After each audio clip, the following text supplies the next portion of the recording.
Hello armies, এতক্ষণে নিশ্চয়ই তোমরা সবাই জানা গেছো যে আমাদের শেষরা না মানে থুক্কু মাননীয় হারামজাদা হাইবি কোম্পানি নিশ্চিত করছে যে আমাদের জাতির জামাই তেইয়ং রিলেশনশিপে আছে, কিন্তু বেড়ারা হেডা কয় নাই হেটি কার লগে রিলেশনশিপে আছে। তো এবার আমি তোমাদের বইলা দিতেছি তেইয়ং আসলে কার সাথে রিলেশনশিপে আছে। আসলে হইছে কি হারমিস, যা লজ্জার ব্যাপার সেপার তাও কইতেই হইব, হেতি না আসলে আমার লগেই রিলেশনশিপে আছে। এখন তোমরা কান্নাকাটি থামাইয়া তাড়াতাড়ি পার্লারে যাও, সাজুগুজু কইরা আসো। এই মাসের 32 তারিখে আমাদের বিয়া, তোমরা সবাই চলে আসবা কেমন?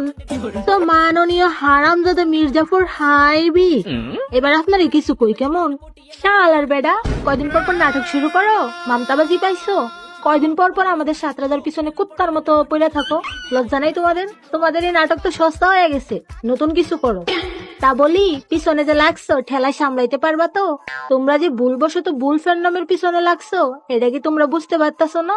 আর্মিদের কলিজায় হাত দিতেছো তোমরা, এইবার তোমাদের কলিজা দেখানোর পালা। কিছুদিন পর পর তোমার নানার ঘরের নাতিরা আকাম করে, আর হে আকাম ডাকতে যাইয়া আমাদের 7 রাজার নামে অপবাদ দাও, তাই না মির্জাফরের দল? তবে কি জানো তো, এবার আর তোমাদেরকে ছাড় দেওয়া যাইব না।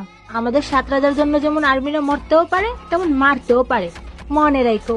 শালার বেডা, আমার তো ইচ্ছা করতেছে এক্ষুনি তার ডট ডটে যায় উষ্টা মেরে সোজা উপরে বাড়াই দিতে। তো মাননীয় হারামজাদা মির্জাফর হেবি, আপনাদের জন্য না সামনে ভয়ঙ্কর কিছু অপেক্ষা করতেছে, জাস্ট ওয়েট এন্ড সি। হাইবি, এবার সবাই চলে আসছে তোমাদেরকে গুগল ফাঁদ দেখানোর।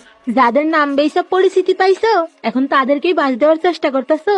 চিন্তা করে না, তোমরা যদি বাস রেডি করো তাইলে আমরা আর্মিরাও না তোমাদের জন্য মোটা মোটা লম্বা লম্বা রড রেডি করবো। ওয়েট করো, শুধু ওয়েট করো।